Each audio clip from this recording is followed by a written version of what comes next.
என்னுயிர நீ என்னுயிரக்கோடுயிரும்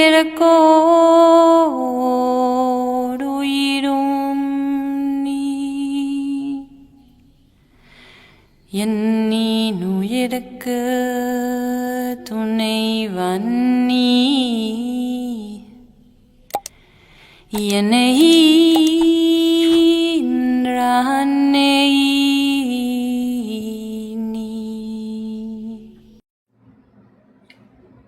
அருட்பெருஞ்சோதி அருட்பெருஞ்சோதி தனிப்பெரும் கருணை அருட்பெரும் ஜோதி. நேற்று நம்ம ஒரு வீடியோ வெளியிட்டிருந்தோம். அதாவது ஒரு சன்மார்க்க அன்பர்கள் ஒரு குகையில ஒரு மலையில தன்னுடைய உடல் அந்த சூரிய ஒளியால் ஆட்கொள்ளப்பட்டு அது ஒரு ஒளி பிரபாகமா அது தெரிகிற மாதிரி ஒரு வீடியோ ரொம்ப ஃபேமஸா வைரல் ஆகி இருந்தது. அந்த வீடியோவை சன்மார்க்க அன்பர்கள் இதனுடைய உண்மைத்தன்மை என்ன, இது உண்மையிலே நிகழ்ந்ததா, அவர் யாரு, அது நிகழ்வினுடைய அர்த்தம் என்ன அப்படின்றது போல கேள்விகள் எல்லாம் கேட்டுட்டு இருந்தாங்க. நம்ம அறக்கட்டளைக்கும் கேட்டதின் அடிப்படையில் இது திருப்பி வந்துட்டே இருக்கு. இந்த வீடியோ ஒளி தேகம் அடைந்து விட்டார் அப்படின்ற மாதிரியான ஒரு புரிதல்களோட அது வெளியிட்டாங்க. கேட்குறாங்க, கேள்விகள் கேட்குறாங்க. ஸோ இதனுடைய உண்மைத்தன்மை என்ன அப்படின்னு நம்ம தெரிஞ்சுக்கணும் அப்படின்றதுக்காக, ஏன்னா சன்மார்க்கத்தில் குழப்பங்கள் இருக்கக்கூடாதுன்றதுக்காக நம்ம யூடியூப்ல வீடியோ போட்டு இதனுடைய உண்மைத்தன்மை என்ன அப்படின்றது முதல் விசாரணையின் அடிப்படையில் அதனுடைய வீடியோ யார் அவர் அப்படின்ற விஷயங்கள்லாம் ஏற்கனவே விசாரிச்சது நம்ம போட்டோம். மேலும் தகவல்கள் தெரிஞ்சவங்க அந்த நபருடைய அந்த ஐயாவுடைய தொடர்பு நம்பரை இருந்தால் கொடுங்க அப்படின்னு நம்ம கேட்டிருந்தோம். அதன் அடிப்படையில் நம்ம வீடியோவை பார்த்துட்டு நம்மளுடைய யூடியூப் சேனலுடைய ஃபாலோயர் ஒரு ஐயா, மிகவும் வயதில் முதிர்ந்த சன்மார்க்க அன்பர், அவர் நம்மளை தொடர்பு கொண்டு, ஐயா அந்த ரங்கநாதன் ஐயா அவர்களை எனக்கு நேரடியாக தெரியும், நான் நேரடியாக பார்த்திருக்கின்றேன், அவரோடு நான் பழகி இருக்கின்றேன், அவர் ஒரு நல்ல ஆன்மா அப்படின்றது போல தகவலை நேரடியாக ஃபோன் பண்ணி எனக்கு தகவல் தெரிவித்தாங்க. ஒரு சில சன்மார்க்க அன்பர்கள் வாட்ஸ்அப் மூலியமாகவும் தெரிவித்தாங்க, ஒரு சிலர் யூடியூப்ல மெசேஜாகவும் போட்டிருக்கிறாங்க. இப்படி அவரை பற்றி எல்லாருமே ஒரு நல்ல அபிப்பிராயமும் அவருடைய சன்மார்க்க முயற்சியில தீவிர தரத்தை அங்கீகரிக்கும் விதமாகவே எல்லா பாசிட்டிவா எல்லாமே இருந்தது. நம்மளுடைய சன்மார்க்க இத்தனை ஆண்டுகால 20 ஆண்டு கால பயணத்துல நம்ம வடலூர்லயே 10 வருடம் தங்கியிருந்தோன்ற அடிப்படையிலையும் நம்ம சன்மார்க்க ஒரு உயர்ந்த ஆன்மாக்கள் எல்லாம் நம்ம வடலூர்ல சித்திவலகத்துல சந்தித்து பேசக்கூடிய நிலைகள்ல அந்த வாழ்க்கை முறைகள், இன்னைக்கு சன்மார்க்கத்துல பல முயற்சிகள், சாப்பிடாம இருந்தவங்க, பல யோக நிலைகளுக்கு முயற்சி செய்தவர்கள் அப்படின்னு ஜீவகர்ணத்தில் இருந்தவங்க, எல்லா வித முயற்சிகளிலும் சன்மார்க்கத்தில் உயர்ந்த நிலையை நோக்கி பயணிக்கின்ற பல நபர்களை நம்ம நேரடியாக கண்கூடா நம்ம வாழ்க்கையில பார்த்து பேசி பழகி அனுபவிச்சதின் அடிப்படையில நான் ஒரு கருத்தை வெளியிட்டேன். அந்த கருத்து என்னவென்றால், ஒரு சன்மார்க்கத்தில் உண்மையாக இருக்கக்கூடிய ஒரு சாதகர் அப்படின்றவர் தன்னை ஒரு இயற்கை நிகழ்வு நடக்கும் பொழுது அதை வெளிப்படுத்த விரும்ப மாட்டார்.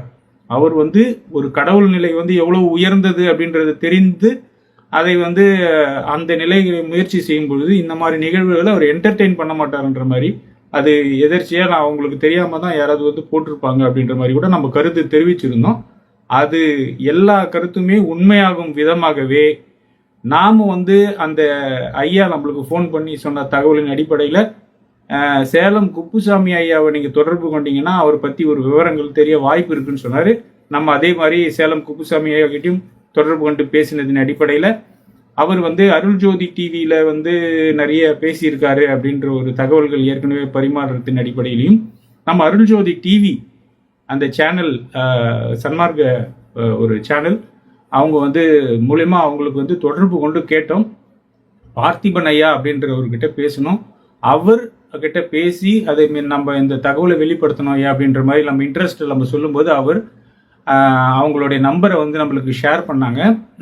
அவனோட விவரங்களையும் கொஞ்சம் நம்மளுக்கு உதவி செய்தார்கள். அவர்களுக்கும் நன்றி தெரிவிச்சுக்கின்றேன்.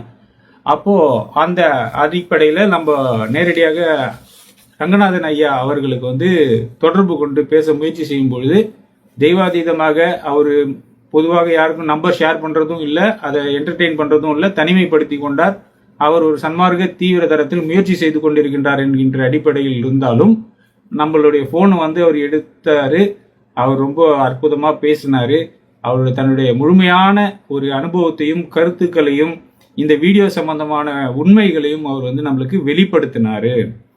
அவரோட பேசினதே ஒரு மிகப்பெரிய ஒரு பாக்கியம் அப்படின்னு நினைக்கக்கூடிய அளவில் அவருடைய தகுதிகள், அவருடைய பேச்சுகள்லாம் வந்து ரொம்ப நல்லா அமைஞ்சிருந்தது. ஒரு நம்பிக்கையுடனும் ஒரு தீவிரதரத்துடனும் அவர் வந்து சன்மார்க்கத்தின் முயற்சியில இருக்கின்றார்.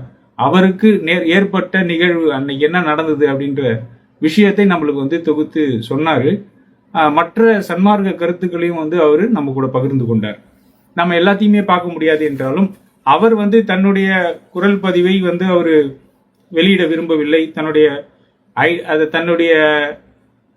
ஐடென்டிட்டி, ஃபோன் நம்பர் இதெல்லாம் அவர் மற்ற பொதுமக்களுக்கு அவர் ஷேர் பண்ணாத அளவில் அவர் வந்து ஒரு சன்மார்க்க ஒழுக்க வாழ்க்கையை நெறிமுறையை கடைபிடிப்பதால் நம்மளே அவர் சார்பாக நீங்கள் சொல்லுங்க, அந்த கருத்தை நீங்கள் மக்களுக்கு சொல்லுங்க அப்படின்னு வந்து பர்மிஷன் கொடுத்துருக்காரு. ஸோ அதன் அடிப்படையில் அவர்கிட்ட பேசினதின் ஒரு தொகுப்பு நம்ம வந்து சொல்லலாம். இதனுடைய பதிவின் நோக்கம் என்பது ரொம்ப சிம்பிள். ஒரு சன்மார்க்க பயணம் என்பது மிக நீண்ட நெடிய பயணம். அது சத்தியமான பயணம். வள்ளலார் அறுதியிட்டு உறுதியிட்டு சத்திய வார்த்தையாக சொன்ன பயணம். ஒரு லட்சியத்தை கொண்ட பயணம். மரணமில்லா பெருவாழ்வை அடையக்கூடிய ஒரு ஆன்மா, கடை தேரக்கூடிய ஒரு மார்க்கத்தை உருவாக்கி அதற்கான வழிமுறைகளை கொடுத்து அதற்கான லட்சியத்தை வைத்து அவர் கூடயே இருந்து வழிநடத்தி நம்மளை கொண்டு போய் மரணமில்லா பெருவாழ்வை கொண்டு போய் சேர்க்கின்ற ஒரு மார்க்கம். இது சத்திய மார்க்கம். இது அதுக்கான காலகட்டமும் வந்துடுச்சு அப்படின்ற நிலைகள்ல இது ஏன் இந்த மாதிரியான விஷயங்கள் ஏன் நடக்குது, இதனுடைய உண்மைத்தன்மை என்ன, இதை எப்படி நம்ம அணுகணும், இதை எப்படி நம்ம வந்து கிரகிச்சு கொள்ள வேண்டும், இதை புரிந்து கொண்டு எப்படி நம்ம வாழ்க்கை முறையில ஏற்றுக்கொண்டு நம்ம வந்து அடுத்த கட்டத்துக்கு நம்ம இது ஒரு படிப்பினையாக, ஒரு பாடமாக, ஒரு அனுபவமாக ஏற்றுக்கொண்டு எப்படி கடந்து செல்ல வேண்டும், இது ஒரு உற்சாகமாக நம்ம எப்படி எடுத்துக்கலான்றது போன்ற விஷயங்களை நாம் உணர வேண்டும். ஏன்னா இந்த மாதிரி பல விஷயங்கள் வந்து வெளிப்படலாம் எதிர்காலத்துல. ஃபார் எக்ஸாம்பிள் சத்திய தீபம், இவர் சிவகுரு ஐயா அவர்களுடைய டெய்லி வந்து அவர் யூடியூப்ல சத்திய தீபம் டிவியில லைவ்ல வந்து மெடிடேஷன், அதாவது தியான பயிற்சி பண்றார்.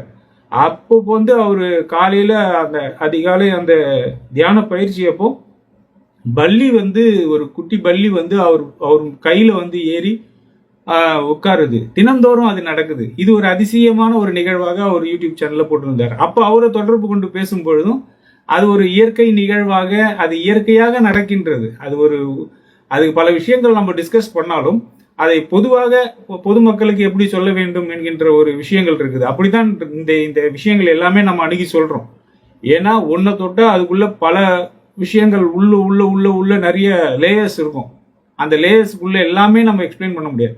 பொதுவாக அதை பார்க்கும் பொழுது அந்த உயிர் வந்து ஒரு நிலைகள்ல வந்து அந்த மெடிடேஷன்ல அவங்க உள்ள போகும்போது இந்த உயிருக்கும் அந்த உயிருக்கும் எந்தவித பேதமும் இல்லாமல், ஒரு பயம் இல்லாமல், ஒரு எவ்வுயிரையும் தம் உயிர் போல் என்னும் உணர்வை வருவித்துக் கொள்ளுதல் வேண்டும் என்கின்ற நிலைக்கு ஒரு ஆன்மா செல்லும் பொழுது எல்லா உயிரும் அந்த உயிரை தேடி ஒரு பயம் இல்லாத ஒரு சூழ்நிலையில வரக்கூடிய ஒரு அற்புதமான ஒரு ஒருமையான ஒரு நிகழ்வு அது அப்படின்ற மாதிரியான ஒரு விஷயம். அதை தவிர அந்த தியானம் செய்யக்கூடிய நிலைகளில் ஒரு சில பூச்சி இந்த மாதிரியான விஷயங்கள் எல்லாம் அவர்களை தடை செய்யும் விதமாக இருக்கின்ற பட்சத்தில் அந்த பல்லி என்ற ஒரு நிகழ்வும் வந்து அதனுடைய தடைகளும் நீங்கினதா நம்ம வந்து கேள்விப்பட்டோம்.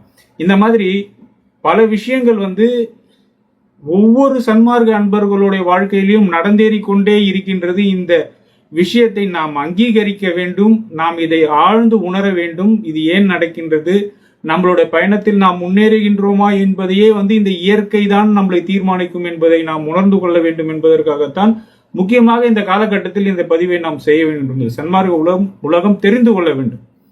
நாம் செல்கின்ற பயணம் எப்படிப்பட்டது, இந்த இயற்கை, இந்த உயிர்கள் நம்மளை எப்படி அணுகிற விதத்திலேயே நம்மளுடைய தகுதி தெரியும் அப்படின்ற ஒரு விஷயம் தான் நம்ம அற்புதமா நம்ம இப்போ வந்து இந்த காலகட்டத்தில் தெரிந்து கொள்ள வேண்டும். அப்படி ஒரு மிருகம் இருக்கின்றது, ஒரு நாயோ ஒரு பூனையோ இருக்கின்றதுன்னா கூட நீங்க முதல்ல போனீங்கன்னா உங்களை பார்த்து ஓடும். அப்போ நீங்க அதை நம்பிக்கையை வெல்லும் போது அது உங்களை தானாக தேடி வரும். ஒரு மனிதர்னா கூட சரி, ஒரு குழந்தைன்னா கூட சரி, உங்ககிட்ட முதல்ல வர்றதுக்கு பயப்படுவாங்க, உங்ககிட்ட பேச பயப்படுவாங்க, உங்களோட நெருங்க பயப்படுவாங்க. நீங்க ஒரு மாதிரி சீருனீங்க, அவங்களுக்கு மனம் பயப்படுற மாதிரி நடந்தீங்கன்னா அவங்க உங்களோட ஓடிடுவாங்க. இப்படிப்பட்ட நிலைகள்ல எல்லா உயிரும் வந்து ஒரு நம்பிக்கையை வெல்லக்கூடிய நிலையில நீங்க இருக்கும் பொழுது நீங்கள் ஆபத்தில்லாதவர்கள், நீங்கள் வந்து கருணை உள்ளவர்கள், நீங்கள் ஒரு தாய் போன்றவர்கள் என்கின்ற உணர்வை அந்த உயிர் பெறும் பொழுது உங்களை ஆட்டோமேட்டிக்கா எந்த பேதமும் இல்லாமல், இப்போ நம்ம வந்து ஒரு தமிழ் தெரியுது நம்ம பேசுறோம், ஒரு லாங்குவேஜ் பேரியர் தடைகள் இல்லை. ஒரு மொழி என்பது ஒரு தடைய ஒரு ஒரு ஒரு கனெக்டிங் டூலா இருக்குது. ஆனா மொழியை கடந்து எல்லா உயிருக்குள்ளேயும் வந்து நம்ம வந்து கனெக்ட் பண்ணக்கூடிய ஒரு டூலா ஒரு அன்புன்றதும் ஒரு குணநலங்கள்ன்றதும் தயவுன்றதும் அமைகின்றது, ஒரு நம்பிக்கை என்பதும் அமைகின்றது என்பதை நாம் உணர்ந்து கொள்ள வேண்டும். அப்போ இதை விட டிரான்ஸ்ஃபார்மேஷன் அதிகமான, அதனாலதான் பல லேயர்ஸ் இருக்குன்னு சொன்னேன். வாயால மட்டும் சன்மார்க்கம் கிடையாது, அறிவால மட்டும் சன்மார்க்கம் கிடையாது, பல உணர்வு நிலைகளை கடந்து சன்மார்க்கம் செல்கின்றது என்பதை நாம் உணர்ந்து கொள்ளும். அப்படிப்பட்ட நிலைகள்ல இந்த பிரபஞ்சத்தில் இந்த உயிர்கள் எல்லாம் எறும்பு முதல் யானை வரை மட்டுமல்ல, இன்னும் பேர் இயக்கங்கள் இருக்கின்ற சத்தர்கள், சித்தர்கள், யோகிகள், ஞானிகள், அருளாளர்கள், தெய்வங்கள் போன்றவர்கள் எல்லாமும் நம்மளோட தொடர்புல வருவாங்க. அந்த நல்ல ஆன்மாக்களும் வருவாங்க, தீய ஆன்மாக்களும் வருவாங்க. அப்போ நம்மளுடைய தகுதிக்கு ஏற்றவாறு நம்மளை வந்து அணுகுவாங்க, நம்மளுக்கு வந்து உதவி செய்வார்கள், நம்மளை அணுகுவார்கள். இப்படிலாம் வந்து ஒரு விஷயங்கள், இந்த இயற்கை வந்து நம்மளுடைய இணைந்து இயங்கக்கூடிய நிலைகள்லாம் சுத்த சன்மார்க்க பாதையில அமையும் என்பதை நாம் புரிந்து கொள்கின்றோம். அப்போ இந்த உயிர்கள் வந்து எப்படி தேடி வருது பாருங்க. அப்போ அதை தான் வந்து இப்போ ஐயா வந்து ரங்கநாதன் ஐயா அவர் சப்ஜெக்டுக்கு வந்தோம்னா, அவர் வந்து ஒரு சன்மார்க்கத்தில் நீண்ட நெடிய காலம் 25 ஆண்டு காலத்திற்கும் மேலாக சுத்த சன்மார்க்கத்தை முழுமையாக உணர்ந்து படித்து ஆழ்ந்து அதனுடைய ஞானங்களை பெற்று அவர் மக்களுக்கும் வந்து சர்வீஸ் செய்து அவர் வந்து சன்மார்க்கத்தை வந்து நிறைய பரப்பி அவரை பத்தி சொல்றாங்க. நிறைய பேர் அவரால் சன்மார்க்கத்துக்கு வந்திருக்கிறாங்க, சன்மார்க்க பயனை அடைந்திருக்கின்றார்கள், நிறைய பேர் வழிகாட்டியாக இருந்திருக்கின்றார், நிறைய பேருக்கு முன்னோடியாக இருக்கின்றார், நிறைய பேருக்கு நம்பிக்கை கொடுக்கும் விதமாக நான் வந்து இந்த ஒளி தேகம் பெறுவேன் வள்ளலார் மார்க்கத்துல அப்படின்னு அறுதிட்டு உறுதியிட்டு அவர் வந்து சொல்லக்கூடிய நிலைகள்ல இறைவன் அவருக்கு வந்து ஒரு தைரியத்தையும் அப்போ அவர் வாழ்க்கையில எவ்வளவு நடந்திருக்கணும். ஒரு வருமுன் வந்ததாக கொள்வதின் இயல்புன்ற மாதிரி நம்ம எந்த அளவுக்கு இறைவன் நம்பி போறோமோ அந்த அளவுக்கு தான் இறைவன் நம்மளுக்கு வந்து வர முடியும். அப்போ மியூச்சுவல் ஒரு விஷயம் அது. அதனால அப்போ அவருக்கு அந்த நம்பிக்கையோட அவர் இயங்கக்கூடிய ஒரு நிலைகள்ல அவர் இருக்கிறாருன்றதை வந்து நம்ம தெரிஞ்சுக்கிறோம். வெளியில பேசும்போதே அது தெரியுது. அப்போ அவர்கிட்ட நம்ம நேரடியாக தொடர்பு கொள்ளும் போது அவர் என்னென்ன பேசினாரு அப்படின்றத வந்து பார்க்கலாம். இதுக்கு முன்னாடி இப்போ ஒரு நிகழ்வு நடக்குதுன்னா அது வந்து ஒன்று அவர் வந்து ஏமாத்தினாரா அப்படின்னு கேட்டா, அது என்ன போலியா ஒரு லைட்டிங் செட் பண்ணி ஏமாத்தினாங்களா அப்படின்னா அதெல்லாம் கிடையாது. லைட்டிங்கும் கிடையாது, ஒன்றும் கிடையாது. ஒரு இயற்கையாக ஒரு மலையில இயற்கையாக நடந்து கொண்ட ஒரு நிகழ்வு. அதே மாதிரி அவர்களோட பண நோக்கம் இருக்கா, பொருள் நோக்கம் இருக்கா, அவர்னா ஆசிரமம் வச்சு எல்லாரையும் கூட்டிட்டு ஒரு பெரிய பணம் வசூல் பண்றாராலாம், அதெல்லாம் கிடையாது. இவர் வந்து சுத்த சன்மார்க்க அன்பர்கள் அப்படின்னு நம்ம வந்து கணிச்சு நம்ம வந்து ஏன் அப்படி சொல்றோம்னா, சுத்த சன்மார்க்க அன்பர்களுக்கு வந்து அந்த நிலைகளை கடந்து போகும்போது எல்லா ஆசையும் பற்றும் துறந்து போகும்பொழுது மட்டும்தான் இந்த இயற்கை அவர்களோடு தொடர்பு கொள்ளும் அப்படின்ற ஒரு உண்மையை வெளிப்படுத்தக்கூடிய ஒரு சம்பவமா தான் இது நடந்திருக்கின்றது. அப்போ அந்த ஆன்மா ஒரு நல்ல ஆன்மாவாக, அனைத்தையும் விட்டதினால் வந்த லாபத்தை பெறக்கூடிய நிலைகளில் இருக்கக்கூடிய ஒரு ஆன்மாவாக, வள்ளலார் கூடிய தீப வழிபாட்டை அவர் வந்து முழுமையாக ஏற்றுக்கொண்டு தன்னை தனிமைப்படுத்தி கொண்டு விசார சங்கற்பத்தோடும் பரோபகாரத்தோடும் தன்னுடைய வாழ்க்கையை சகஜ நிலையில் வந்து அவர் ஆட்கொண்டு அவரை வந்து வழிநடத்தி கொண்டிருக்கின்றார் வள்ளலார். அவர் அதை வந்து செய்து நடைமுறைப்படுத்தி கொண்டிருக்கின்ற அடிப்படையில் ஒரு அற்புதமான ஒரு நிகழ்வு நடந்திருக்கின்றது. ஆனால் அவர் ஒளிதேகம் பெற்று விட்டாரா என்றால் இல்லை. இதுதான் நம்ம முக்கியமா நம்ம டிஸ்கஸ் பண்ண வேண்டியது. ஒளி தேகம் பெற்று விட்டாரா? அவர் வள்ளலார் போல ஒளி தேகம் பெற்று விட்டாரா? சாதா தேகம் என்பது இல்லையா? சுத்த தேகம் பெற்றாரா? பிரணவ தேகம் பெற்றாரா? ஞான தேகம் பெற்றாரா? ஒளி தேகம் பெற்றாரானா இல்லை. அவர் சாதாரண தேகத்தில் இருக்கும் பொழுதே ஒரு அதிசயமாக, ஒரு அற்புதமாக, ஒரு நிகழ்வு ஒன்று இயற்கையாக தன்னை அறியாமல் தன்னை சுத்தி இருக்கவங்களுக்கும் தெரியாமல் அது வந்து ஒரு நடந்திருக்கின்ற ஒரு அற்புதம். இதுதான் அந்த நிகழ்ச்சியோட ஒரு கரு, அதுதான் உண்மை அப்படின்னு அவர் தன்னுடைய அனுபவத்தை நம்மளோட பகிர்ந்து கொண்டார். அது வந்து ரொம்ப அற்புதமான ஒரு நிகழ்வு.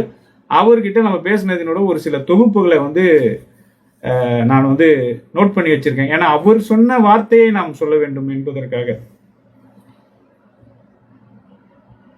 அந்த நிகழ்வு ஏன் நடந்தது அப்படின்ற ஒரு கேள்வி வந்து நம்ம அவர்கிட்ட கேட்கிறோம். ஐயா, இந்த நிகழ்வு ஏன் நடந்தது அப்படின்னா, ஒரு தேகம், ஒரு மனித தேகம் என்பது ஒளி தேகமாக ஆக்கி காட்ட முடியும் என்பதனை நிரூபிக்கும் சத்திய நிகழ்வாக அந்த நிகழ்வு நடந்து அரங்கேறியது அப்படின்ற வார்த்தையை அவர் சொல்றார். இது வந்து ஒரு சத்திய நிகழ்வு அப்படின்றத தெளிவா சொல்றாரு. இது வந்து ஒரு இயற்கை நிகழ்வு, தனக்கே தெரியாது இந்த மாதிரி ஒரு விஷயம் நடக்க போகுது இல்ல நடந்துகிட்டு இருக்குதுன்னு கூட தனக்கு தெரியாது அங்க உட்கார்ந்து இருக்கும் பொழுது அப்படின்றதை அவர் வெளிப்படுத்துறார். அப்போ அது இயற்கையாக இறைவனால் அது வந்து என்ன பண்ணுது, அது வெளிப்படுத்தப்படுது. அப்போ அதுதான் நான் முன்னாடி சொல்ல வந்த பாயிண்ட். அது என்னன்னா, ஒரு உலகம் ஃபுல்லா அதிசயம் நடக்கின்றது, ஒருத்தர் வாழ்க்கையிலையும் அதிசயங்கள் அற்புதங்கள் நடந்து கொண்டிருக்கின்றது. அதுவும் சுத்த சன்மார்க்க பாதையில அமானுஷ்யங்கள் பல அதிசயங்கள்லாம் நடக்குது ஒருத்தர் வாழ்க்கையிலையும். அப்போ அதை நம்பிதான் வந்து அந்த நம்பிக்கை ஏற்பட்டால்தான், அந்த உணர்வுகள் வந்தால்தான், அந்த படிநிலைகள் கிடைத்தால்தான் நம்ம அந்த ஆன்மா அதே பயணத்துல செல்லும். அப்போ ஒருத்தர் வாழ்க்கையிலும் நடக்குது அற்புதங்களும் அதிசயங்களும், ஒவ்வொரு நிமிடமும் ஒவ்வொரு நொடியும் நடந்து கொண்டே இருக்கின்றது. அந்த இயற்கை வழிகாட்டி கொண்டிருக்கின்றது. ஆனால் அது கேப்சர் பண்ணக்கூடிய நிலைகள்ல யார், ஒரு பானை சோத்துக்கு ஒரு சோறு பதம்ன்ற மாதிரி அந்த நிகழ்வுகளை ஒரு பிரபலமானவர்கள் ஒரு அவங்க மூலமா அது நடக்கும் பொழுது, அது படம் பிடிக்கப்படும் போது, அது உலக மக்களுக்கு வெளிப்படுத்தப்படும் போது ஒரு அதிசயமாக அற்புதமாக பல நிகழ்வுகளின் ஒரு தொகுப்பாக ஒரு கண்டென்ஸ்டு ஃபார்ம், ஒரு முக்கிய ஒரு சாட்சியாக அது வந்து அமைகின்றது என்பதை நாம் அங்கீகரிக்க வேண்டும். மற்றவர்களுக்கு யாருக்கும் நடக்காமல்லாம் இல்லை, பல விஷயங்கள் எல்லார் வாழ்க்கையிலும் நடந்து கொண்டிருக்கின்றது. அதே நேரத்தில் எல்லாமே படம் பிடிக்கப்படுகின்றதான்ற இல்லை, நம்மளே பிளான் பண்ணி படம் பிடிக்க முடியுமான்னா அதுவும் முடியாது. அப்போ இது வந்து ஒரு இயற்கை நிகழ்வு. அந்த இயற்கை நிகழ்வு ஒரு சிலர் வாழ்க்கையில அவர்களை முன்னிறுத்தி இந்த ஆன்மா மூலியமா நான் இதை வெளிப்படுத்த போறேன் வள்ளலார் வெளிப்படுத்துகின்ற ஒரு விஷயமாகத்தான் இதை வந்து நாம் ஏற்றுக்கொள்ள வேண்டும். இதனுடைய பக்குவம் என்ன அப்படின்னு கேட்டீங்கன்னா, அந்த சுத்த சன்மார்க்க அன்பர்களுடைய பக்குவம் என்னன்னா, இதை நான் செஞ்சேன் நான் அப்படின்னு போலியான கிரெடிட்டை எடுத்துக்கிற நிலைகள்லாம் சுத்த சன்மார்க்க அன்பர்களுக்கு, பக்குவமுடையவர்களுக்கு கிடையாது. இது இயற்கை நிகழ்வு, அது ஒரு சத்திய நிகழ்வு, அது பெருமானார் செய்தார் அப்படின்றதை அவர் தெளிவுபடுத்துகின்றார். இவர் என்ன பண்றாரு, புற வழிபாட்டை முழுமையாக தவிர்த்து விட்டார். வெளியில போய் கோயில் குளம் மலை இப்படி சுத்துறது போறது எல்லாத்தையும் தவிர்த்து விட்டார். ராமலிங்க சாமி போட்டோவை வச்சு வணங்குவது இல்லை.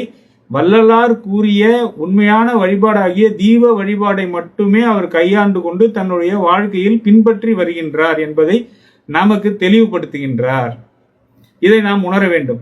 அவர் என்ன பண்றாரு, வள்ளலார் போட்டோவே வேணானார். ஆனா நம்ம என்ன பண்றோம், போட்டோவை வச்சு வழிபடுறோம். நம்ம தகுதி அவ்வளவுதான் இருக்கு. ஆனா சுத்த சன்மார்க்கத்துல வந்து நம்ம ஆழ்ந்து போகும்போது அந்த தீப வழிபாடு என்பது எந்த அளவுக்கு முக்கியம் என்பதை இவருடைய வாழ்க்கையிலேயே இவரே சொல்கின்றார். அந்த தீப வழிபாட்டின் மூலமாக அவருடைய அருளாற்றல்கள் பெருகி இருக்கின்றது. அதன் அடிப்படையிலேயே தான் வந்து அந்த சூரிய ஒளி வரும் பொழுது அதனுடைய நிலைகளில் அவர் போய் அது வந்து ஒருங்கிணைந்து இருக்கின்றார் என்பதை வெளிப்படுத்துகின்றார். அதாவது செஞ்சியில, திருவண்ணாமலை மாவட்டம் செஞ்சி அப்படின்ற ஒரு டவுன்ல மலைகள் இருக்கின்றது, அது ஒரு இருக்கின்றதாம். அங்க வந்து ஒரு 4 மலைகளை கடந்து போய் ஒரு 5வது மலையில தான் இந்த நிகழ்வு நடந்திருக்கின்றது. இதுவும் 2023 தைப்பூசத்திற்கு கூட மறுநாள் அப்படின்ற ஒரு நிலையில தான் இது, அன்னைக்குதான் அவங்க போயிருக்கிறாங்க. இவர் பல முறை வரமாட்டேன்னு சொல்லியும் இந்த நம்மள சன்மார்க்க அன்பர்கள் கூட இருக்கிறவங்க வலுக்கட்டாயமாக அவரை அழைத்து சென்றிருக்கின்றார்கள். அப்பொழுது அங்க வந்து அவர் அங்க போய் பார்க்கும் பொழுது அங்க ஒரு சின்ன ஒரு ஓட்ட வழியாக அந்த குகையில அந்த மலைக்குள்ள ஒரு ஒளி வந்து வருது. அந்த ஒளி வருவதை பார்க்கும் பொழுது அவர் ஏற்கனவே தீப வழிபாட்டில் ஒளி வழிபாட்டில் இருக்கின்றவர். அவர் அந்த ஒளியை பார்த்தவுடன் தன்னை அறியாமல் தன்னால் வந்து ஒரு உணர்வால் ஆட்கொள்ளப்பட்டு என்ன பண்றாரு, அவர் வந்து அந்த உணர்வால் ஆட்கொள்ளப்பட்டு அவர் வந்து ஏகாந்த நிலைக்கு வந்து சென்றுறார். அதாவது ஒரு அட்ராக்ஷன் இருக்கும் இல்லைங்களா, ஒரு திடீர்னு ஒரு இடத்துக்கு போறோம், நம்மளுக்கு பிடிச்ச விஷயத்த பாக்குறோம் போது அது மேல ஒரு ஈர்ப்பு ஏற்படும் இல்லையா, அந்த மாதிரி அந்த ஒளியை பார்த்தோன்னு தன்னை மறந்து அவர் என்ன பண்றாரு, மறந்த நிலையில அவர் போய் அந்த ஒளி கூட போய் தன்னை ஐக்கியப்படுத்தி கொண்டார். அழகான வார்த்தையை பயன்படுத்துறார். நான் போய் அந்த அந்த ஒளியை பார்த்தவுடன் நான் வந்து அந்த ஒளியோடு ஐக்கியப்படுத்தி கொண்டேன் அப்படின்ற வார்த்தையை பயன்படுத்துறார். அந்த ஒளியோடு ஐக்கியப்படுத்தி கொள்ளும் போட நிலையை அந்த ஒளி அங்கீகரிக்கின்றது என்பதை தான் நாம் இந்த வந்து வீடியோல நம்ம வந்து பார்க்கிறோம். அவர் ஐக்கியப்படுத்தினார், ஆனா அவருக்கு தெரியாது. அவர் போய் நின்று ஐக்கியப்படுத்துறாருன்றது மட்டும்தான் அவருக்கு தெரியும். தியானத்துல இருக்காரு தெரியும். வெளியில இருந்து பார்க்கிறவர்களோட பார்வை அவருக்கு கிடையாது. அவருடைய பார்வைன்றது தான் அங்க உட்கார்ந்து இருக்காருன்றது மட்டும் தான் தெரியும். தான் வழிபாடு செய்கின்றார் என்பது மட்டும்தான் அவருக்கு தெரியும். ஆனா வெளியில இருக்கவங்களுக்கு பார்க்கறதுக்கு தான் அந்த ஃபிளாஷ் லைட் வர்றது, அது உடம்பு ஃபுல்லா பரவுறது, அது ஒரு ஒளி பிழம்பா மாறுறது. அதுக்கப்புறமா அவர் சொன்ன ஒரு அற்புதமான விஷயம் என்னன்னா, அந்த வீடியோவை நானே 2வது வாட்டி பார்க்க வேண்டியதாகிடுச்சு அவர் பேசினதுக்கு அப்புறமா. என்னன்னா, அந்த நிகழ்வுகள் முதல்ல ஒளி வருது, அதுக்கப்புறம் உடம்பு ஃபுல்லா அது வந்து ஒளி பிழம்பா மாறுது. அதுக்கப்புறமா பாத்தீங்கன்னா அது வந்து அவர் உட்கார்ந்த நிலையில தான் இருக்காரு. ஆனால் ஒரு வள்ளல் பெருமானார் தோற்றம் போலயே அது அந்த ஒளி வந்து நிற்பது போலவே, அதாவது ஒரு சிறிய தோற்றத்தில் வள்ளல் பெருமானார் வந்து காட்சி கொடுக்கின்ற நிலைகள்ல வந்து அந்த வீடியோ காட்சியில வந்து அது கடைசியில வந்து அது தெரியுது. அவ்வளவு ஒரு அற்புதமான நிகழ்வு வந்து அங்க அவருக்கு அவர் உணர்வு நிலைகள் கடந்த நிலையில அவர் வந்து அது நடந்திருக்கின்றது. அவர் அந்த தியானத்துல இருந்து அந்த இடத்துல தியானம் பண்றாரு. அவர் போய் அவர் வழிபாடு பண்ணிட்டு ஐக்கியப்படுத்திட்டு தியானம் பண்றாரு.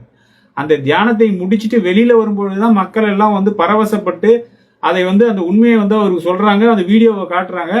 அவரு வந்து இதை பார்த்துட்டு தெளிவா சொல்லியிருக்கிறார், இதை வந்து கண்டிப்பாக நீங்கள் வெளியிடக்கூடாது அப்படின்றத அவர் சொல்லியிருக்கிறார். இப்போ இதை வெளியிடாதீங்க, நான் இன்னும் வந்து முழுமையான ஒளி தேகத்தை நான் பெறவில்லை அப்படின்றத தெளிவுபடுத்துறார். ஆனால் நான் பெறுவேன், எதிர்காலத்தில் நான் சுத்த தேகம், பிரணவ தேகம், ஞான தேகம் என்ற ஒளி தேகத்தை நான் பெறுவேன், அப்பொழுது இறைவனர்களால் அது வந்து வெளிப்படட்டும்னு அவர் சொன்னாலும் அந்த மலையிலேருந்து கீழே வரத்துக்குள்ளேயோ என்னமோ தெரியல, அன்னைக்குள்ளேயே என்ன பண்ணிட்டு இருக்காங்க, யாரோ வந்து அந்த வீடியோவை ஒளி தேகம் பெற்று விட்டார் அப்படின்றத வந்து போட்டுட்டாங்க. அது அவருக்கே உடன்பாடு இல்லாத ஒரு கருத்தாக இருக்கின்றது. இந்த பாயிண்ட் தான் நம்ம வந்து இந்த வீடியோவுக்கான முக்கியமான ஒரு நோக்கம். முதல், அந்த ஃபால்ஸ் ப்ரொபகண்டா இருக்கக்கூடாது, தவறான வழிகாட்டுதல் இருக்கக்கூடாது. 2வது, இந்த மாதிரியான நிகழ்வுகள், இயற்கை அதிசயங்கள்லாம் சுத்த சன்மார்க்க அன்பர்களோட வாழ்க்கையில நடந்து கொண்டே இருக்கின்றது. நாம் அனுதினமும் கேட்டுக்கொண்டுதான் இருக்கின்றோம், அனுபவித்துக் கொண்டுதான் இருக்கின்றோம். ஆனால் அது வந்து மக்களுக்கு வெளிப்படுத்த வேண்டும் என்கின்றதை திருவருள் தான் தீர்மானிக்கின்றது. யார் மூலயமாக வெளிப்படுத்த வேண்டும் என்கின்றதை தீர்மானிக்கின்றது. அப்போ அது வெளியில வருது, அது மக்கள் பார்க்கறாங்கன்னும் போது அந்த அற்புதத்தையும் அதிசயத்தையும் நாமும் அங்கீகரிக்க வேண்கின்ற நிலைகள்ல நாம் ஒரு அதை வந்து புரிந்து கொள்ளும் விதத்துல நம்ம எல்லாரையும் விசாரிச்சு அந்த உண்மைத்தன்மையை வந்து வெளிப்படுத்தணும். அப்ப அற்புதத்துக்கும் அதிசயத்துக்கும் லாஜிக் இருக்கான்னா லாஜிக் எல்லாம் கிடையாது. இது ஏன் நடந்தது, எதுக்கு நடந்தது, இதனால யாருக்கு என்ன பயன், அதெல்லாம் தெரியாது. அதெல்லாம் வந்து இறை ரகசியம் அப்படின்னு சொல்லிட்டு நம்ம முடிச்சிட வேண்டியதுதான். அப்போ இதுல இருந்து நம்ம கற்றுக்கொள்ள வேண்டிய பாடம் என்ன அப்படின்னா, சுத்த சன்மார்க்க அன்பர்கள் தீவிர முயற்சியில் இருப்பவர்களுக்கு இந்த மாதிரியான நிலைகள் எல்லாம் இயற்கையில் நடந்து கொண்டிருக்கின்றதை இந்த பிரபஞ்சம் நம்மளுக்கு அறிவுறுத்துகின்றது. அதை அங்கீகரித்து நாமும் ஒரு முயற்சியில் நம்பிக்கையுடன் நாம் வந்து வழி நடத்துவதற்கும், நம்மளை ஒழுக்கத்திற்கு உட்படுத்துவதற்கும், சுத்த சன்மார்க்க பாதையில் மேலேறுவதற்கும் நாம் இதை பயன்படுத்தி கொள்ள வேண்டும் என்பது 2வதாக நாம் வந்து பாசிட்டிவா நம்ம நினைக்க வேண்டிய பாயிண்ட். முதல்ல அவரே தெளிவா அந்த சுத்த சன்மார்க்க தீவிர தரத்தில் இருக்கின்ற ரங்கநாதன் ஐயா அவர்கள் தெளிவுபட சொல்லிட்டார், இந்த வீடியோ நம்ம வெளியிட வேண்டாம்னு சொன்னோம், அது ஒளி தேகமும் கிடையாது, இதை வந்து மக்கள் தவறா புரிஞ்சுக்கிட்டாங்க, இந்த காசு பணம் சம்பாதிக்கிற எண்ணம் இல்லை, அடிமை கூட்டம் சேர்க்கிற எண்ணம் இல்லை, நம்ம வந்து அனைத்தையும் விட்டுட்டோம், நம்மளுக்கு வந்து விருப்பு வெறுப்பு இல்லை, எந்த விதமான விஷயங்களிலும் நம்ம ஈடுபட போவதும் இல்லை, நம்ம இறைவனடைய முயற்சியில இருக்கும். ஆனால் இது வந்து வெளியில பேசும்போது என்ன பேசுறாங்க, தவறா பேசுறாங்க. அவர் பிரபலம் ஆகிறதுக்கு, பேர் புகழுக்கு அப்படின்ற மாதிரி நினைவுகள் எல்லோருக்கும் வர்றதுக்கான வாய்ப்பு இருக்கு. அப்ப அதெல்லாம் இன்னைக்கு வந்து அவர்கிட்ட நேரடியா பேசும்போது அதை விளக்கமா சொல்லும் பொழுது அந்த நிலைகள்லாம் தாண்டி நாங்க நிறைய பேர், கொஞ்சம் பேராவது சுத்த சன்மார்க்கத்தில் நேர்மையோடும் உண்மையோடும் வள்ளல் பெருமானாருக்கும் சுத்த சன்மார்க்கத்தினுடைய ஒழுக்கத்திற்கும் வந்து கட்டுப்பட்டு அவர்கள் வந்து மேலேறி கொண்டிருக்கின்றார்கள். அதிசயங்களும் அற்புதங்களும் அவர்கள் வாழ்க்கையில் நடந்து கொண்டிருக்கின்றது. இது நம்பிக்கை கொடுக்கக்கூடியதாக இருக்கின்றது.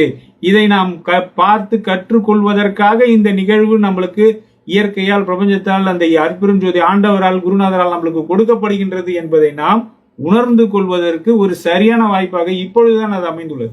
இதை நம்ம விசாரிக்காம விட்டுருந்தா ஏதோ மனம் போன போக்கில் அவர் மேல ஒரு சாயத்தை போட்டுட்டு அவருக்கும் பிரயோஜனம் இல்லாம நம்மளுக்கும் பிரயோஜனம் இல்லாம ஒரு நிகழ்வாக இந்த இயற்கை பெரும் நிகழ்வு ஒரு மறைக்கப்பட்டிருக்கும், தவிர்க்கப்பட்டிருக்கும்.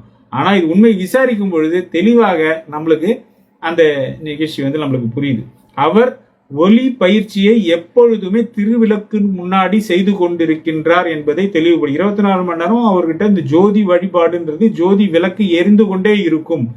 அது மட்டும் இல்லாம சகஜ மார்க்கத்தில் அவர் வந்து இருக்கின்றார். அவர் சொன்ன குறிப்பிட்ட வார்த்தை என்ன என்றால், ஜீவ சாட்சியாய் நிறைந்தருளும் சகஜ வாழ்வில் வாழ்கின்றேன். ஜீவ சாட்சியாக நிறைந்திருக்கும் சகஜ வாழ்வில் வாழ்கின்றேன். இதனுடைய அர்த்தம் மிகவும் ஆழமானது. ஜீவ சாட்சியாய் வாழ்கின்றார், வள்ளலாருடைய வார்த்தை. அப்போ அந்த வாழ்க்கை, அந்த வார்த்தையை தன்னுடைய வாழ்க்கையாக மாற்றும் முயற்சியில் ஈடுபடும் போது எவ்வளவு பெரிய அதிசயங்கள் நடக்கின்றது அப்படின்றது அந்த இயற்கை மதிக்கணும். அதுதான் விஷயம். நம்ம சுத்த சன்மார்க்கத்தில், நம்ம ஜீவகாருண்ய ஒழுக்கத்தில் அந்த இயற்கை நம்மளை மதிக்கணும். இந்த கிரகங்கள்ல இருந்து எந்த ஒரு தடைகளால் நம்மளுக்கு நீக்கணும். நம்மளுடைய மாயை மறைப்புகள் நீங்குதுனாலுமே, அந்த ஈகோவை கடக்கிறோம்னாலுமே, பொது உணர்வுல வர்றோம் அப்படின்னாலுமே, நம்மளை கட்டுப்படுத்துகின்ற சக்திகள் எல்லாம் நம்மளை விலகணும், நம்மளை விட்டு விலகி ஓடணும். நாம் அந்த இறைவனுடைய நிலையை அறியணும். அப்ப எப்போ அறிய முடியும்னா, நான் என்ற அகங்காரம் ஒழிந்தால்தான் அறிய முடியும். அப்போ அப்போ எவ்வரையும் தம் உயிர் போல் என்னும் உணர்வை வருவித்து கொள்ளுதல் வேண்டும். இதுதான் முழுமையான ஒரு விஷயம். நிறைய பேர் சாப்பாடை விட்டுறாங்க, உடம்பு ரொம்ப கவனிக்கிறாங்க, ரொம்ப உணவுல எல்லாத்துலயும் கவனிக்கிறாங்க. அதெல்லாம் ரொம்ப சிறப்பு. ஆனா இது உடலை நீட்டிப்பதற்கு, இது சுத்த தேகம், பிரணவ தேகம், ஞான தேகத்தை கொடுத்துருமானா அது ஒரு பெரிய சப்ஜெக்ட். நம்ம நிறைய சப்ஜெக்ட் பேச வேண்டியிருக்கு. அதெல்லாம் படிப்படியாக அடுத்த இந்த வீடியோவில் நான் என்ன சொல்ல வரேன்னா, அப்போ அந்த ஈகோவை கடக்கும் நிலையில அந்த அருளாற்றல், அந்த இயற்கை நம்மளை மதிக்கின்றது, நம்மளை நோக்கி வருகின்றது, நம்மளுக்கு நன்மை செய்ய துடிக்கின்றது. நாம் அந்த கதவுகளை திறக்கின்றோம், பொது உணர்வில் திறக்கின்றோம். உயிர்களுடைய எவ்வுயிரையும் தம் உயிர் போல் என்னும் உணர்வை வருவித்துக் கொள்வதன் மூலமாக நாம் திறக்கின்றோம். காமம், கோபம் போன்ற விஷயங்களை தவிர்க்கும் பொழுது, சுத்த சன்மார்க்க ஒழுக்கங்களை ஏற்றுக்கொள்ளும் பொழுது, இந்த நான் எனது என்ற அகங்காரங்கள் நீங்கும் பொழுது இறைவன் ஆட்கொள்கின்றார். அந்த அருள் ஆட்கொள்கின்றது. அந்த அருள் ஆட்கொண்டதின் ஒரு அங்கீகாரமாக, சாட்சியாக நம்மளுக்கு என்ன அமையுது, இந்த மாதிரி இயற்கை நிகழ்வுகள் அமைகின்றது. நம்மை நோக்கி இந்த இயற்கை நம்மளை அன்பு கூறுகின்றது. நம்மளுக்கு அந்த வெயில் வாட்டாது, அந்த பெரும் மழையும் நம்மளுக்கு நோக்கி வராது. ஆபத்துகளும் ஊழ்வினையாலும் அஜாக்கிரதையாலும் நம்மளுக்கு எந்தவித ஆபத்துகளும் வராதுன்றதெல்லாம் சொல்றாரு. இதெல்லாம் சாட்சிகள். இதெல்லாம் நடக்கலன்னா நம்ம சுத்த சன்மார்க்க பாதையில மேலே ஏறல. சாப்பாடை விட்டுட்டோம், உறக்கத்தை விட்டுட்டோம்னா கூட நிறைய பேர், எவ்வளோ பேர் அதுல அதாவது தங்களுடைய வாழ்க்கையை இழந்திருக்கின்றார்கள். அதெல்லாம் பெரிய கவலை நம்மளுக்கு. அப்ப சுத்த சன்மார்க்க பதிலே தெளிவாக நாம் தெரிந்து கொள்ள வேண்டியது என்ன, அமுதங்கள் இந்த உடம்பில் சுரக்க வேண்டும் என்றால் நாம் மனதளவில் அந்த கருணையை, ஜீவகாருண்ய ஒழுக்கமே ஒரு ஒரு பாதையாக நம்ம ஏற்றுக்கொள்ள வேண்டும். அப்ப அந்த உணர்வு நிலைகள் மாறும் பொழுது அமுதங்கள் சுரக்கும். இந்த நான் எனது மறையும் பொழுது அமுதங்கள் சுரக்கும். அப்போ இந்த உடம்பு தானா பசி, தூக்கம் எல்லாமே போகக்கூடிய நிலைகள்லாம் இந்த உணர்வை பெருக்கிக் கொள்வதற்குத்தான் சாலைகள், இந்த உணர்வை பெருக்கிக் கொள்வதற்குத்தான் பயிற்சி. இந்த உணர்வின் மூலயமாகத்தான் இந்த சகல இந்த தடைகளாக இருக்கக்கூடிய அனைத்து மாயா சக்திகள், மாயா திரைகள் நீங்குவதற்கு இந்த உணர்வு தான். ஜீவகாரன் கருணையும் சிவமும் ஒன்றே என காணும் காட்சியும் பெருக அப்படின்னா, கருணையே வடிவாய் மாறணும். தாய் போல உலக உயிர்களை அரவணைக்கணும் என்றால் எல்லா தடைகளையும் நீக்கி தான் நம்ம அந்த தாய் போல உணர்வை பெற முடியும். அந்த உணர்வை பெறுகின்ற பாதையிலேயே இந்த இயற்கை நிகழ்வுகள், ஒரு கல்லு பேசும், மண்ணு பேசும், உயிர் பேசும், மரம் பேசும், செடி பேசும். இதெல்லாம் ஒரு யோகியின், ஒரு ஞானியின், ஒரு உண்மையான ஒரு சாதகரின் வாழ்க்கையில் நடக்கக்கூடிய ஒரு விஷயங்கள். அவர் ஒரு அற்புதமான வார்த்தை சொன்னார். பாம்பின் என்கிட்ட பேசும்போது சொன்னார், ஐயா நீங்க எப்படி நீங்க பேசுறீங்க, நீங்க எப்படி இதை கேக்குறீங்க, பாம்பின் கால் பாம்பு அறியும், அப்போ நீங்க எப்படி அப்படின்னு. அந்த மாதிரி நம்மளுக்கு சன்மார்க்கத்தில் இருக்கவங்க எல்லாருக்குமே ஒரு சில நிலைகள் எல்லாம் ஒரு புரியக்கூடிய ஒரு அனுபவங்கள்லாம் பெற்றிருப்பாங்க. அப்போ நாம் இந்த மாதிரி உணர்வுகள் எல்லோருக்கும் புரியும்னு சொல்ல முடியாது. அதுக்கு அற்புதமான ஒரு வார்த்தையை சொன்னார். அது என்ன வார்த்தைன்னா, பாம்பின் கால் பாம்பறியும் நிலைகள் பருகியவருக்குத்தான் சொன்னால் புரியும். அற்புதமான வார்த்தையை பயன்படுத்தி இருக்கின்றார். அதாவது சொல்லுவார் இல்ல வள்ளல் பெருமானார்கள், ஒரு பதார்த்தத்தின் ருசியை அனுபவித்தால் தான் அது நம்ம அது ருசி என்னன்னு தெரியும். அதை அனுபவிக்காத வரைக்கும் புறத்திலேயே தான் நம்ம வாழ்க்கை ஓடிட்டு இருக்கும், அந்த மனம் இயங்கிட்டு இருக்கும். இதுதான் நிச்சயம் அப்படின்னு சொல்லிட்டு, அப்போ அனைத்தையும் விட வேண்டும். எதுவுமே இந்த உலகத்தில் நிலை இல்லை என்ற உணர்வை பெற்றுக்கொண்டு அந்த உயிர்கள், அதாவது கிட்டத்தட்ட எப்படி அது ஈகோ டெத்துன்றது ஒரு மனிதனோட டெத். ஈகோ இல்லைன்னா இயங்க முடியாது. அப்ப ஈகோவை கடந்து இன்னொரு உயிரும் நானும் ஒன்றுதான் என்று நினைக்கும் பொழுதுதான், அவன் சந்தோஷம்தான் என் சந்தோஷம் நினைக்கும் பொழுதுதான் நாம் அந்த இயற்கையோட ஒன்றி போகின்ற நிலைகள் அமைகின்றது. அதனால அது ஒரு விஷயம்.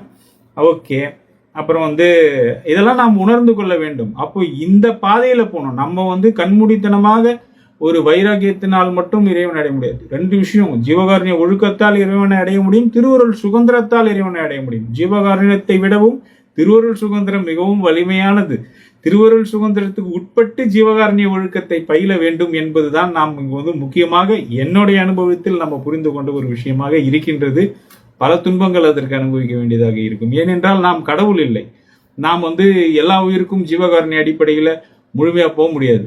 அப்போ திருவருள் சுதந்திரம் எல்லாத்தையும் இயக்குகின்ற, எல்லாத்தையும் படைத்த, அண்ட சராசரிகளையும் ஆட்சி செய்கின்ற இந்த சுத்த சன்மார்க்க காலத்தை உருவாக்கின இந்த பிரபஞ்ச இயக்கத்திற்கு காரணமாகிய எல்லா உயிரையும் வந்து கடைசி வரை அந்த கடை சேர்க்கக்கூடிய அந்த அருட்பெருஞ்சோதி ஆண்டவர் தனிப்பெரும் கருணையினுடைய திருவருள் சுதந்திரத்தினுடைய அடிமைகளாக நாம் ஆகும் பொழுது மட்டும்தான் அவருடைய கருணையில் நம்மளுக்கு கொடுக்கப்படுகின்ற வேலைகளை நாம் வந்து ஜீவகாருண்ய அடிப்படையில் நாம் பழகும் பொழுது மட்டும்தான் இறைவன் நிலையை அடைவதற்கான வாய்ப்பு ஏற்படுமே தவிர, மற்றபடி நாம் ஜீவகாருண்யம் செய்கின்றோம் என்றால் இந்த உலகத்தில் எல்லோருமே யாரையோ ஒருத்தரை சார்ந்து, ஒருத்தரை நம்பி, ஒருத்தருக்கு சேவை செய்துதான் வாழ்ந்து கொண்டிருக்கின்றார்கள். அதற்கும் இதற்கும் வித்தியாசம் என்னவென்றால், இதில் ஆன்மீக தொடர்பு இருக்கின்றது, இது கர்ம வினைகளோட நீக்கக்கூடிய வழிகள் இருக்கின்றது, கர்ம வினைகளை நாம் வந்து கடந்து செல்லக்கூடிய நிலைகள், உண்மையை நோக்கிய பயணங்கள், அதெல்லாம் வந்து இருக்கின்றது. அப்போ உடலை மட்டுமே கவனம் செலுத்துவது மட்டும் சுத்த சன்மார்க்க பாதை அல்ல. அறிவுன்னு ஒண்ணு இருக்குல்ல. வள்ளல் பெருமானார் 6 வயதிலேயே வந்து அவர் வந்து அவ்வளவு பெரிய ஞானத்தை பெற்று அவர் தமிழ் ஊற்றெடுக்குது, ஞானம் ஊற்றெடுத்து அவர் வந்து பாடல்கள் எழுதுறார். தன்னை அறியாமல் வந்து அது வருது. எப்படி? அப்ப அந்த அறிவு எங்க போச்சு? அப்போ எல்லா ஜென்மங்களுடைய அறிவுகளும் நாம் பெற வேண்டும். அப்ப எல்லாமே இயற்கையா நடக்கணும். அதெல்லாம் எல்லா உண்மைகளும் பல பேருக்கு தெரியாத உண்மைகள் எல்லாம் நம்மளுக்கு வந்து உண்மைகள் பளிச்சுன்னு தெரியணும். அப்ப ஞான அறிவால் தான் வந்து ஒரு காமத்தையும் ஒரு கோபத்தையும் நம்ம வந்து வெல்ல முடியும்ன்றது ஒரு இருக்கு. அப்ப நீங்க ஞானம் பெற வேண்டும். அப்போ அந்த ஞானத்தை வந்து குணங்கள் சிறக்க வேண்டும். இப்படி பல விஷயங்கள் இருக்கின்றது. அன்பும் அறிவும் விளங்கணும், 2மே விளங்கணும். அறிவு மட்டுமே இருந்தா ஆணவத்துல போயிடும், அன்பு மட்டுமே இருந்தா உணர்வுல போயிடும். அன்பும் அறிவும் உடனாக விளங்க வேண்டும். அப்ப எவ்வளவு ஒரு பேரலாம் நடக்குது பாருங்க. சக்தி விசாரம், பரோபகாரம், அறிவும் அன்பும் 2மே வந்து ஒரு பேலன்ஸ்ல வந்து போக வேண்டியதுதான் இந்த மார்க்கத்தினுடைய நிலைமைகள். சோ அவர் வந்து தெளிவுபட அவர் சொல்லிட்டாரு. அவர் அற்புதமான ஒரு பாடல் வந்து சொல்லியிருந்தார். அருட்ஜோதி ஆனேன் என்று அரையப்பா முரசு, அருளாட்சி பெற்றேன் என்று அரையப்பா முரசின் வள்ளல் பெருமானார் பாடி இருக்கின்றார். அந்த பாடல் வந்து அவர் 25 வருடங்களுக்கு முன்னாடியே அதற்கான விளக்கத்தையும் அவர் சொல்லியிருக்கின்றார். அவர் என்ன அருட்பெருஞ்சோதி ஆண்டவர் ஆனதுக்கு அப்புறமா வந்து எழுதினாரா அந்த பாட்டு அப்படின்னு கேட்கும் பொழுது, அவர் அந்த நிலைகளை கடந்து அவர் வந்து இந்த நிலையிலிருந்து அந்த நிலையை பெற்றுக்கொண்டு அதையெல்லாம் அனுபவித்ததுக்கு அப்புறம் இந்த நிலைக்கு வந்து அவர் எழுதக்கூடிய நிலைகள் இருந்தது. ஸோ இங்கிருந்து அங்கு செல்வதும் அங்கிருந்து இங்கு வருவதும் அதையெல்லாம் வந்து அந்த அந்த படிநிலைகளில் செல்லும் பொழுது அது நடக்கிறதுன்னு வாய்ப்பு இருக்கு. அதே மாதிரி மிகவும் நம்பிக்கையாக நான் வந்து அருட்பெருஞ்சோதி நிலையை வந்து பெறுவேன் அப்படின்ற ஒரு விஷயத்தை வந்து அவர் நம்மளுக்கு வெளிப்படுத்துகின்றார். இப்போ வள்ளல் பெருமானார் என்ன சொல்லியிருக்கின்றார்? சுத்த சன்மார்க்க கொடி ஏத்தினாரு, பேருபதேசம் சொன்னாரு. நான் சுத்த பிரணவ ஞான தேகத்தோடு வெளிப்படுவேன், சுத்த சன்மார்க்க காலம் இதுதான் சொல்லிட்டார். அப்போ இப்பவுமே யாராவது மரணமில்லா பெறுவார் அடைய முடியும்னா இப்பவுமே அடைய முடியும். சரி, சுத்த பிரணவ ஞான தேகத்தோடு வள்ளல் பெருமானார் யாருக்காவது காட்சி கொடுத்திருக்கிறாரா அப்படின்னா இதெல்லாம் உண்மையா நான் வந்து நிறைய பேர் பேசுறாங்க. ஏதோ வள்ளல் பெருமானார் வந்து ரஷ்யாவில் காட்சி கொடுத்தாரு, அங்க கொடுத்தாங்க, இப்படிலாம் அவங்க பேசுறாங்க. ஆனா நான் வடலூர்ல இருந்து நான் அனுபவிச்சிருக்கேன், பல பேரை பார்த்திருக்கிறேன். பல பேர் சகஜமான குடும்ப வாழ்க்கையில இருக்கிற பல நபர்களுக்கு வந்து நம்மளுடைய சங்கத்திலேயே காட்சி கொடுத்திருக்கின்றார். நிறைய பேர் காட்சி கொடுத்திருக்கிறார். சுத்த பிரணவ ஞான தேகத்திலேயே காட்சி கொடுத்திருக்கின்றார். இதற்கு எல்லாமே சன்மார்க்க அன்பர்களோட எளிமையானவர்கள் வாழ்க்கையிலேயே நடந்து கொண்டிருக்கின்றதை நான் அனுபவபூர்வமாக அனுபவித்துக் பார்த்து இருக்கின்றேன், பேசி இருக்கின்றேன், பழகி இருக்கின்றேன். இது எல்லாமே வந்து சத்தியமான உண்மை. இப்படியெல்லாம் ஒரு கனவுல காட்சி கொடுக்கறதா இருக்கட்டும், நேரடியாக காட்சி கொடுக்கறதா இருக்கட்டும், இதெல்லாம் வந்து சகஜமாக நடக்கின்றது என்பதை நான் சொல்கின்றேன். அப்போ சுத்த சன்மார்க்க காலம் என்பதை அப்போதே அவர் நிறுவி விட்டார். அப்புறம் கொடி ஏற்றி விட்டார். அறிவுல உங்களுக்கு விளங்கும் அப்படின்ட்டார். அந்த 150 ஆண்டுகளுக்கு அப்புறமாக இன்று நிலைகளை யோசிச்சு பாருங்க. உலகம் ஃபுல்லா சுத்த சன்மார்க்க நெறியில எல்லோருக்கும் ஏழைகளுக்கு சம உரிமை, பசிக்கான உணவு, சாப்பாடு, பெண் அடிமைத்தனம் வந்து ஒழிஞ்சது, ஜாதி ஒழிகிறது, மதத்தின விஷயங்கள், இது எல்லாத்தையும் தாண்டி ஒரு படிப்பு, அறிவு, இப்போ இந்த டெக்னாலஜி டெவலப்மெண்ட் எல்லாருக்கும் எல்லாம் கிடைக்கக்கூடிய நிலைகள், ஞான நிலைகள் எல்லாம் உலகம் ஃபுல்லா தெரியக்கூடிய நிலைகள், சயின்ஸ் சப்ஜெக்ட் எல்லாம் உலகம் ஃபுல்லா எல்லாருக்கும் தெரியக்கூடிய நிலைகள். அதே மாதிரி வந்து இந்த உலகத்தின் மேல இருக்கின்ற பந்தங்கள் ரொம்ப ஒரு குடும்ப அமைப்பு, ஒரு பந்தம், பாசம், இதெல்லாம் தாண்டி அறிவு விளங்கி நாம் ஒரு தனியால் நம்ம வந்து இறைவனை அடைய வேண்டும். இங்கு ஒரு மாற்றம் நடந்து கொண்டிருக்கின்றது. இறைவனை நோக்கிய பயணத்தில் நாம் தயாராக வேண்டும் என்கின்ற ஆன்மாக்கள் வந்து இன்னைக்கு ஓடி வந்து அறிவு தேடல்ல இருக்கிறாங்க. இதெல்லாம் நடந்ததே அந்த கொடி ஏத்தினதுக்கு அப்புறமா தான் இவ்வளவு சயின்ஸ் டெக்னாலஜி, இவ்வளவு புரட்சியாளர்கள் உருவானது, சமுதாய மாற்றம் ஏற்படுது. எல்லாமே என்ன கேட்ட நான் வந்து வள்ளல் பெருமானாரை தான் சொல்லுவேன். வள்ளல் பெருமானார் வந்து இந்த சுத்த சன்மார்க்க காலத்தை ஆரம்பித்து வைத்ததும், அவர் அந்த கொடி ஏற்றின அந்த கருணையால் அது ஏற்றப்பட்ட அந்த சன்மார்க்க கொடியின் அடிப்படையில் தான் எனக்கு உலகம் ஃபுல்லா எல்லா மாற்றத்திற்கான ஆதாரம். அதுல இருந்து தான் சயின்டிஸ்ட் வருவாங்கன்னு தான் நான் சொல்ல முடியும். அதுதான் எங்களுடைய நம்பிக்கையும் கூட, அதுதான் நடந்தது உண்மையும் கூட. அது மற்றவர்கள் ஏற்றுக்கொள்ள ரெண்டாவது விஷயம். ஆனா அவர் தான் 150 வருஷத்துக்கு முன்னாடி அதை செஞ்சார். அவர் தான் அதை வந்து டிக்ளேர் பண்ணார். அவர் சொன்னதை தான் இன்னைக்கு நடந்துட்டு இருக்கு. இப்படிப்பட்ட நிலைகள்ல அருட்பெருஞ்சோதி ஆண்டவர் வரப்போவதும் உண்மைதான், அறிவு விளங்குவதும் உண்மைதான், சுத்த சன்மார்க்க அன்பர்கள் முயற்சி ஓங்குவதும் உண்மைதான், அவர்களுக்கு வந்து வழி திறப்பதும் உண்மைதான், அவர்கள் பக்குவப்பட்டு கொண்டு இருப்பதும் உண்மைதான், குணநலங்கள் மாறிக்கொண்டிருப்பதும் உண்மைதான். இந்த இயற்கை சூழ்நிலைகள் எல்லாம் மாறி அவர்களுக்கு ஏதுவாக வந்து அவர்களுக்கு உதவி செய்து கொண்டிருப்பதும் உண்மைதான். உலகம் ஃபுல்லா இந்த சயின்ஸை வச்சும், இந்த ஆன்மீகத்தை வச்சும், சைக்காலஜியை வச்சும், பல இந்த அண்ட விசாரம், பிண்ட விசாரம் போன்ற அனைத்து விஷயங்களும் சயின்ஸ் அண்ட் டெக்னாலஜி இன்னைக்கு வீடியோ ஃபுல்லா கொட்டி கிடக்குது. இன்னைக்கு இளைய தலைமுறை சன்மார்க்கத்திலேயே வந்து நிறைய யூடியூப் சேனல்ல வச்சு சன்மார்க்க உண்மைகளை வந்து வெளிப்படுத்தி கொண்டிருப்பதெல்லாம் வந்து ஒரு அதிசய நிகழ்வு. அடுத்தடுத்த தலைமுறைகள் வந்து இன்னைக்கு சுத்த சன்மார்க்கத்தை கையில் எடுத்து உலகம் ஃபுல்லா சொல்றாங்க, சயின்ஸ் அண்ட் டெக்னாலஜியை வச்சு சொல்றாங்க. அது மாதிரிலாம் வந்து இப்ப நம்ம பாக்குறோம். அதே மாதிரி அந்த ஜாதி மதத்தை ஒழிக்க வேண்டும் என்பதற்காகவே ஒரு சில சகோதரர்கள்லாம் வந்து அது வெளிப்படுத்துறாங்க. இதெல்லாம் எல்லாத்தையும் ஒழிச்சு கேட்டுங்க, அந்த ஜாதி மதத்தெல்லாம் தூக்கி போடுங்க, இதுல எவ்வளவு பொய் இருக்கு பாருங்க, இந்த கட்டுக்கதைகள், இதெல்லாம் தெய்வங்கள் எல்லாம் ஆண்டவர் ஒண்ணுதான், நீங்க அந்த நிலைக்கு வாங்க, வள்ளல் பெருமானார் சொன்ன உண்மைக்கு வாங்கன்னு எடுத்து பேசக்கூடிய தைரியமா அது வந்து நிலைகள்லாம் வந்து வள்ளல் பெருமானார் ஆட்கொண்டு அந்த விஷயத்தெல்லாம் இன்னைக்கு வெளிப்படுத்தி கொண்டிருக்கின்றார். உண்மையை, சத்தியம், உண்மையை. சேலம் குப்புசாமி ஐயா போன்றவர்கள் அந்த காலத்துல இருந்து தீவிரமா படிச்சு அவர் வந்து பல நூற்றுக்கணக்கான புக்குங்களை ஒரு 50 ஆண்டு காலம் அவர் மேல அவர் தன்னுடைய வாழ்க்கையை அர்ப்பணிச்சு தன்னுடைய எழுத்துக்கள் மூலியமாக இன்னைக்கு அவர் புக்கெல்லாம் வெளியிட்டு அது யூடியூப்ல பேசி அது இன்னைக்கு எவ்வளவு இந்த தலைமுறைகளை வந்து புதிய தலைமுறைகளை எல்லாம் வந்து அவங்க வந்து வழிகாட்டி கொண்டிருக்கிறது. இப்படிலாம் வந்து ஆன்மாக்களை இந்த சிவகுரு ஐயா, இந்த வள்ளலார் மிஷன், இன்னும் நிறைய சன்மார்க்க அன்பர்கள் அவங்களுடைய யூடியூப் சேனல்ஸ் எல்லாமே வந்து அற்புதமாக இன்னைக்கு வந்து சன்மார்க்கத்தை வந்து விலக்கி கொண்டிருக்கின்றது, வழிநடத்தி கொண்டிருக்கின்றது இந்த தலைமுறை. இது எல்லாமே இறைவன் செயலாக நாம் பார்க்க வேண்டும்.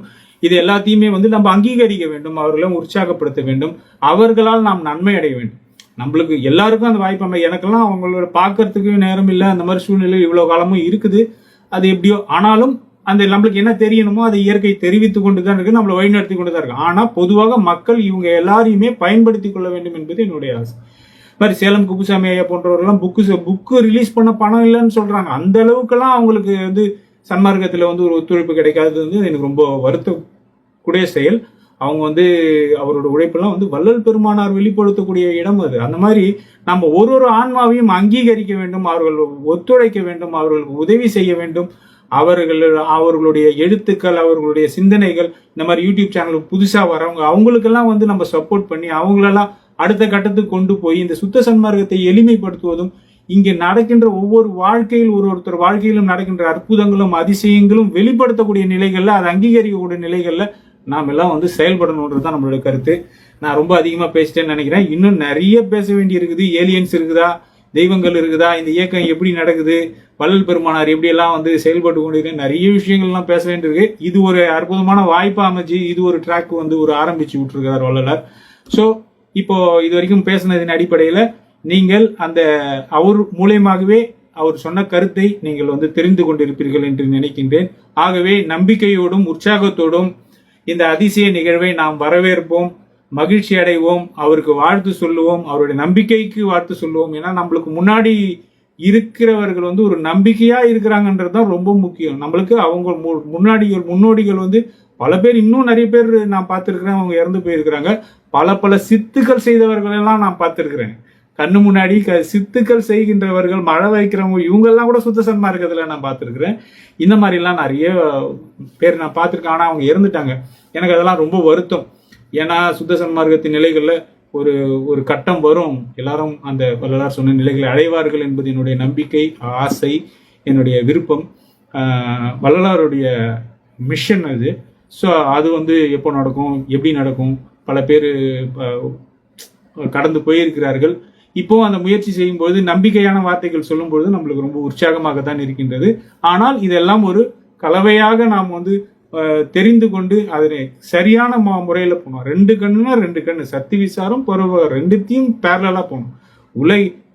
புறத்திலையும் வேலை செய்யணும், அகத்திலையும் வேலை செய்யணும். இப்படின்ற ஒரு பேலன்ஸ் இருக்கின்றது. நம்ம அடைந்தவர்கள் தான் அதை சொல்ல முடியும். படித்தவர்கள் ஓரளவுக்கு புரிந்ததை சொல்லலாம். அதனால இந்த வாய்ப்பு அளித்தமைக்கு நன்றி. அந்த ரங்கநாதன் ஐயாவுக்கு ரொம்ப நன்றி. நம்மள அருள்ஜோதி டிவி பார்த்திபன் ஐயாவுக்கு நன்றி. இந்த நிகழ்வு, இந்த விஷயத்தில் நம்ம அவர் மூலியமாவே தெரிந்து அந்த கருத்தை நாம் பதிவு செய்வதற்கு உதவிய அனைவருக்கும் நன்றி தெரிவித்துக் கொள்கின்றேன்.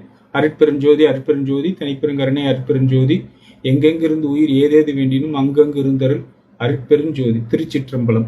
என்னுயிர நீ